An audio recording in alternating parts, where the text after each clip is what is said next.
Hello everyone, a very happy new year, and may this year brings lots of happiness, joy and success in your life. So as you know, January, the first month of the year, is celebrated as Birth Defect Awareness Month. So आज मैं आपके साथ birth defect से related कुछ brief में information share करना चाहूँगी। सबसे पहले बर्थ डिफेक्ट्स होते क्या हैं?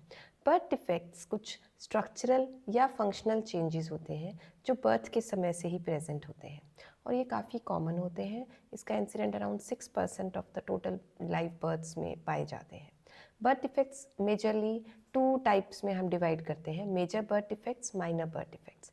सो मेजर बर्थ डिफेक्ट्स होते हैं जिनका बच्चों की लाइफ पर, उनकी फंक्शनल एस्पेक्ट, स्ट्रक्चरल एस्पेक्ट्स पे बहुत ज़्यादा फ़र्क पड़ता है। जैसे कोई मेजर हार्ट डिफेक्ट्स हैं, ब्रेन के डिफेक्ट्स हैं, न्यूरल ट्यूब डिफेक्ट हैं, या फिर आपने देखा होगा कुछ बच्चों के फेस पे यहाँ से तलवा या लिप्स कटे हुए होते हैं जिसको क्लेफ्ट लिप पैलेट भी बोलते हैं, या फिर पाँव अंदर की तरफ मुड़े हुए होते हैं जिनको क्लब फुट बोलते हैं।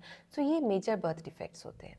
कुछ माइनर बर्थ डिफेक्ट्स भी होते हैं जिनका बच्चों की लाइफ पर बहुत ज़्यादा फ़र्क नहीं पड़ता है और कुछ कॉस्मेटिक इंपॉर्टेंस ये होती हैं, जैसे कुछ स्किन टैग्स हो गए, स्किन पिगमेंटेशन पे थोड़ा सा डार्क पिगमेंटेशन जिसे कैफेल्यू स्पॉट्स बोलते हैं, ये माइनर बर्थ डिफेक्ट्स होते हैं। बर्थ डिफेक्ट जनरली जब बच्चा बन रहा होता है ड्यूरिंग प्रेगनेंसी, उस प्रोसेस के दौरान कुछ प्रॉब्लम की वजह से बर्थ डिफेक्ट्स होते हैं।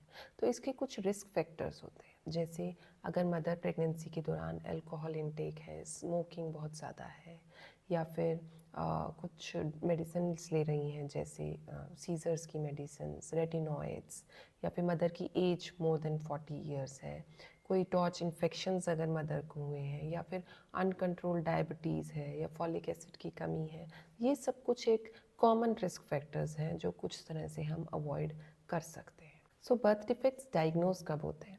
बर्थ डिफेक्ट हमें प्रेगनेंसी के दौरान भी पता लग सकते हैं और आफ्टर बर्थ भी। प्रेगनेंसी के दौरान अगर देखा जाए तो एक बहुत इंपॉर्टेंट स्कैन होता है जो कि 11 से 13 वीक्स पर करा जाता है, 11 टू अराउंड 14 वीक्स पर किया जाता है, जिसको NT-NB स्कैन बोलते हैं।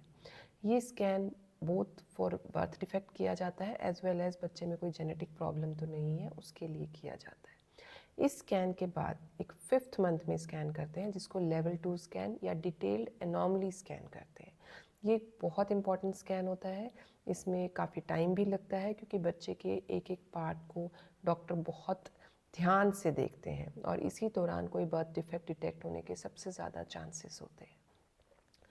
और लेकिन कुछ एक माइनर बर्थ डिफेक्ट्स या फिर कुछ ओकल्ट एनॉमलीज जो हमें कई बार स्कैन से नहीं पता लगती, किसी ऑर्गन का कोई फंक्शनल एस्पेक्ट हमें कई बार स्कैन से नहीं पता लगता, ये सब चीज़ें हमें पोस्ट बर्थ या बच्चा पैदा होने के बाद पता लगता है। उसको हम न्यूबॉर्न स्क्रीनिंग बोलते हैं, जिसमें बच्चे के कुछ एक जैसे सुनने की प्रक्रिया, देखने की प्रक्रिया, हार्ट का कुछ एक ब्लड टेस्ट्स वो हम करते हैं ताकि कोई हमें कोई मेजर अगर कुछ ऐसा फंक्शनल एस्पेक्ट है वो हमें पता लग सके। अब अगर अल्ट्रासाउंड के दौरान अगर कोई बच्चे में बर्थ डिफेक्ट पता लगता है तो सबसे पहले आपको एक जेनेटिसिस्ट से ज़रूर मिलना चाहिए। ये एक मल्टी डिसिप्लिनरी केयर होती है जिसमें आपको एक जेनेटिसिस्ट से मिलना चाहिए ताकि वो आपकी पूरी डिटेल्ड फैमिली हिस्ट्री ले सकें, पेरेंट्स को एग्जामिन कर सकें, आपकी अल्ट्रासाउंड की रिपोर्ट देख सकते हैं depending on which type of birth defects और क्या एसोसिएशंस हैं, और अगर उन्हें लगता है कि कोई जेनेटिक इन्वॉल्वमेंट हो सकती है, कोई सिंड्रोम हो सकता है, तो वो आपको अप्रोप्रिएट जेनेटिक टेस्ट एडवाइस करेंगे जो कि हम बच्चे का सैंपल लेकर कर सकते हैं। साथ ही साथ depending on the birth defect आप उसके एक्सपर्टी डॉक्टर से भी मिल सकते हैं ताकि आपको आइडिया लग सके कि अगर बच्चा पैदा होता है इस बर्थ डिफेक्ट के साथ तो उसकी हमें किस तरह से केयर लेनी है। जैसे अगर क्लेफ्ट लिप पैलेट है तो आपको एक प्लास्टिक सर्जन से ज़रूर मिलना चाहिए, अगर क्लब फुट्स हैं तो आपको ऑर्थोपेडिशियन से ज़रूर मिलना चाहिए ताकि आपको वो बच्चे की मैनेजमेंट के बारे में, पोस्ट बर्थ हमें किन चीज़ों का ध्यान रखना है या फिर टर्शरी केयर डिलीवरी करवानी है, वो सब के बारे में आपको डिटेल से बता सके। काफ़ी लोग मुझसे पूछते हैं कि क्या हम बर्थ डिफेक्ट प्रिवेंट कर सकते हैं? Yes, to some extent we can prevent. जो मैंने आपको पहले रिस्क फैक्टर्स बताए हैं उन सबको अवॉइड करना है। अगर आप डायबिटीज़ हैं या फिर कोई भी आपको हेल्थ इशू है तो प्रेगनेंसी प्लान करने से पहले अपनी हेल्थ को स्टेबलाइज करना है। ओबेसिटी अगर है तो आपको वेट रिडक्शन करना है। फॉलिक एसिड नाम की एक टैबलेट होती है जो आपको प्रेगनेंसी प्लान करने से 2 महीने पहले स्टार्ट करनी है, या फिर जैसे ही आपको प्रेगनेंसी का पता लगे आपको फॉलिक एसिड ज़रूर से ज़रूर स्टार्ट करनी है। डिफेक्ट अवेयरनेस मंथ पर मैं 3 इंपॉर्टेंट मैसेजेस आपको देना चाहूँगी। First is prevention.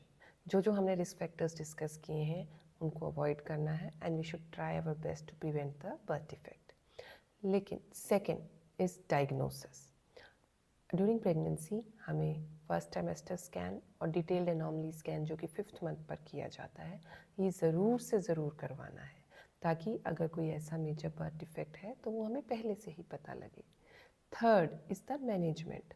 Birth defect होने पर हमें स्ट्रेस नहीं लेना है, हमें उसकी प्रॉपर मैनेजमेंट के बारे में डिसाइड करना है। अगर बहुत ही लीथल मालफॉर्मेशन है जिसका हमें पता है कि बहुत ही बच्चे के लिए पुअर प्रोग्नोसिस होता है, then you can decide to continue और discontinue the pregnancy.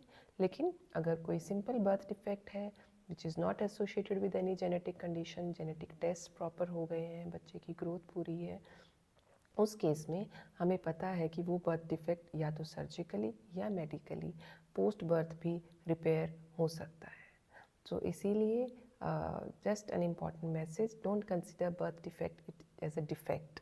It is a change from the normal, and we should try our best to manage these babies. Thank you. Have a nice day. And अगर आप इससे related कुछ और जानना चाहते हैं, so do call at our center. Thank you.